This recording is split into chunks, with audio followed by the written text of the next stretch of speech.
Let me show you how I saw a scholar represent and solve this problem last year. They represented with a number bond.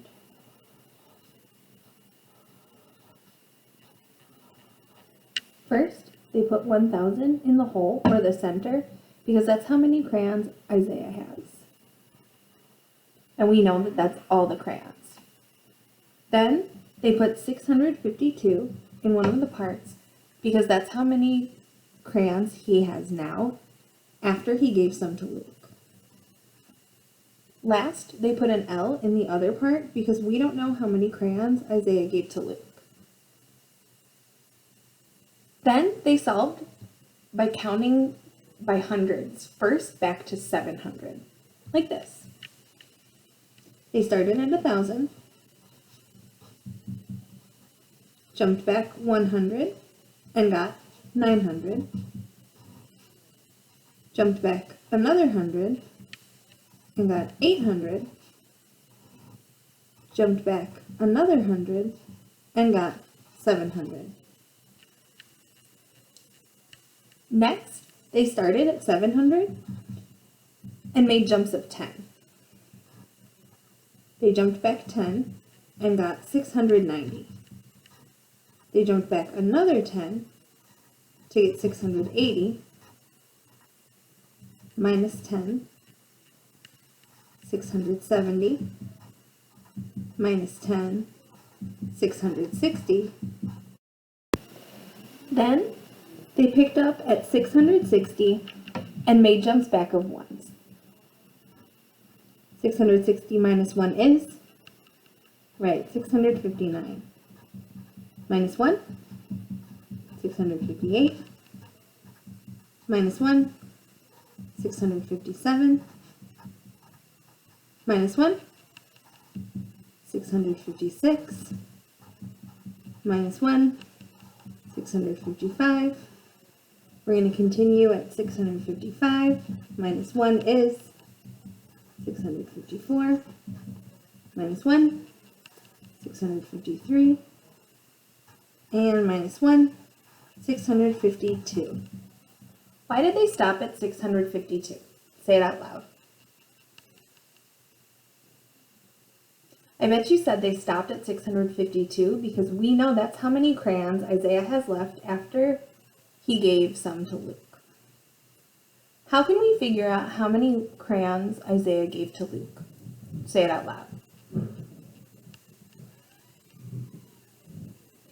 I bet you said we could count the jumps. Let's do it. Count with me, starting with our jumps of 100. 100, 200, 300, now by tens. 310, 320, 330, 340, now by ones.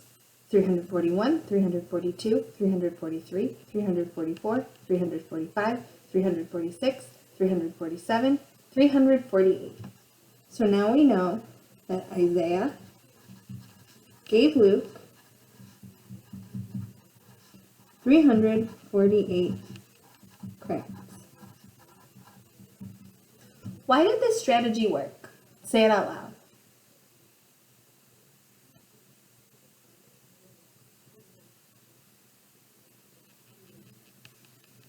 I bet you said this strategy worked because we started at 1,000, which has 0 ones, 0 tens, and 0 hundreds. So it made sense to count back by hundreds first. We counted back by hundreds, and it made sense to stop at 700 because it's the 100 before 600, and we know there are 6 hundreds in 652. And then we counted back by tens until we got to 660 because it's the 10 before 650, which has 5 tens. So we needed to stop at the 10 before. And last we counted back by ones to help us get to 652. Nice work. Why do you think we counted by hundreds first?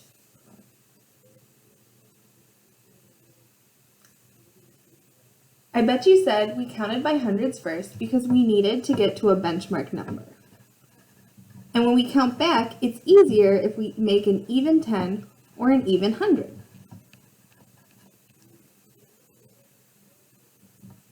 It made sense for us to count by hundreds first because there weren't any ones or tens in 1,000. So it will get us to 652 faster if we count by the largest unit of hundreds. Nice work. Why did we count by tens next? Say it out loud. I bet you said we counted by tens next because 10 is the next biggest unit, so it is the fastest or most efficient way to get to the number we need after we count by hundreds.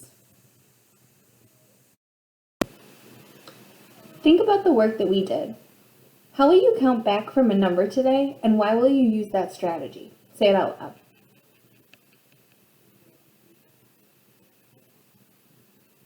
I bet you said you'll count by hundreds first, then tens, and then ones, and you'll use that strategy because it's faster or more efficient, because it'll help us get to the number we need quickly and easily.